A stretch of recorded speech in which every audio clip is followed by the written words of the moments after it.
So I was flipping through Taft Price's 1986 Fly Tying, an international guide to over 400 patterns, and I came across this one called the Green Beast.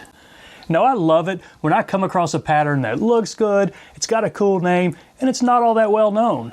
Now this was created by a guy named Alan Pearson. He was a pretty well-known fisherman over in UK in the 1970s and 80s.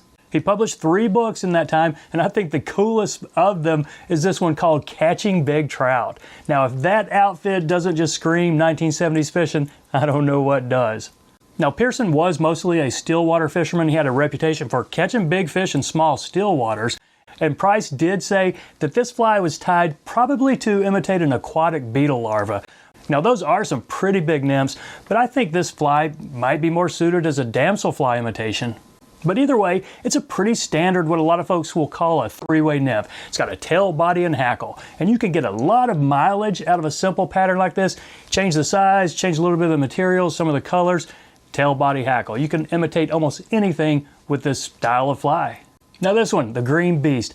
I think it's a pretty cool looking bug, and it was certainly easy to tie. I think y'all are gonna like it. Let's give it a shot. So there it is in the vise, a Green Beast. Now I think this is just kind of a cool looking fly. Not a whole lot to it, but it's still pretty snazzy. And Pearson did say size 8. Didn't give you an option, just said size 8. But a 2 or 3x long hook.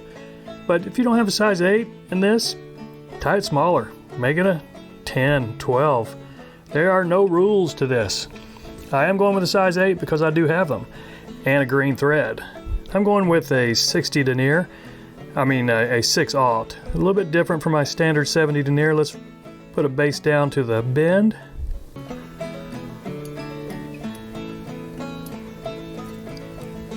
Now the tail on this guy, green hackle fibers. Just this cheap stuff right here, and I'm gonna grab maybe 2 clumps right here just to get a good 20 or so fibers. If they're bunching up on you, just roll them in your fingers like that. And kind of long, not as long as a body, but I'm going to go a bit longer than a hook gap. So let's catch these in right here, right on top. Okay, that's going to look fine. Let's go ahead and let's just bury these.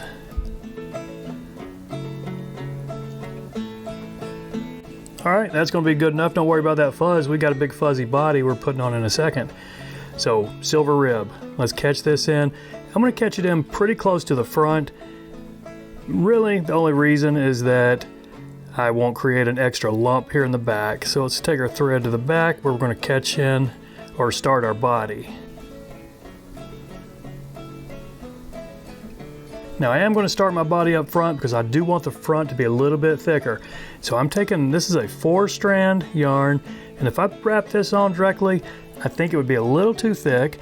So I've gone ahead and split it up, and I'm going to use 2 of these strands. So this is 2 of it right here. And I will catch it in up front and build just a little bit more of a bulk, more of a body right up here. So let me show you what I'm going to do. I'm going to wrap 2 layers up front, maybe the front third, then go all the way down and all the way back up. And if I'm lucky, I'll get a decent looking little taper with a thicker fly up front.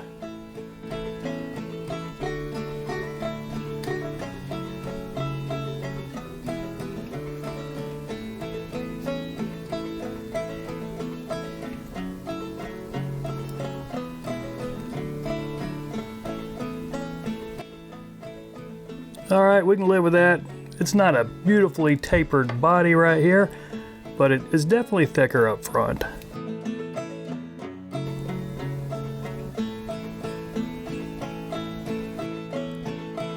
Now I'm going to go ahead and counter wrap this rib.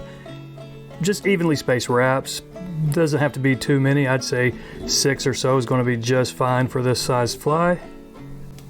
What I'll do after I caught it in, I'll bring my wire up forward, lay it parallel to the hook, a few extra wraps right there. Now I can helicopter this off without it, spinning back on me. So let's take our thread right back here, and let's say right before that last wrap, and then catch in some brown partridge. I'm going to take a pretty big feather right here. I want these fibers to be pretty long, maybe not quite to the point of the hook, but almost. So I'm gonna catch it in from the thick side right here. And this stem, it's pretty pliable and pretty squishable. So I've got several wraps right there and I'm biting down into that stem. Now let's snip it off and then wrap this hackle.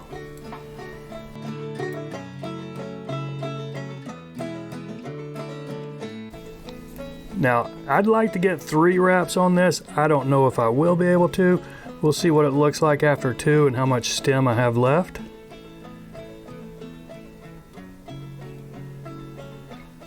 I think that's going to be enough.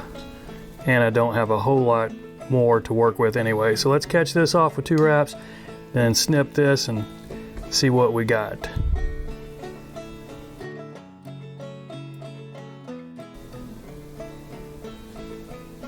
Okay, I'm just going to pull these back and build my head. And don't worry about building a big head. I mean, it is a big bug.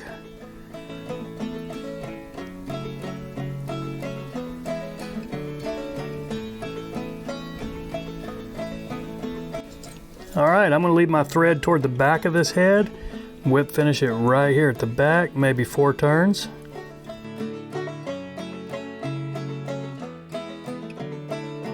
Now let's take a look. Do we have any cleanup?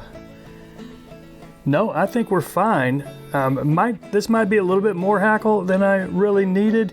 So what you could do, just pluck a few of these out or leave it as is. You know, it's a buggy pattern and I think it looks pretty cool like that. So drop a head smit and this guy's done, ready to fish. So that's it, folks. I appreciate you watching. Y'all take care and we'll see you next time.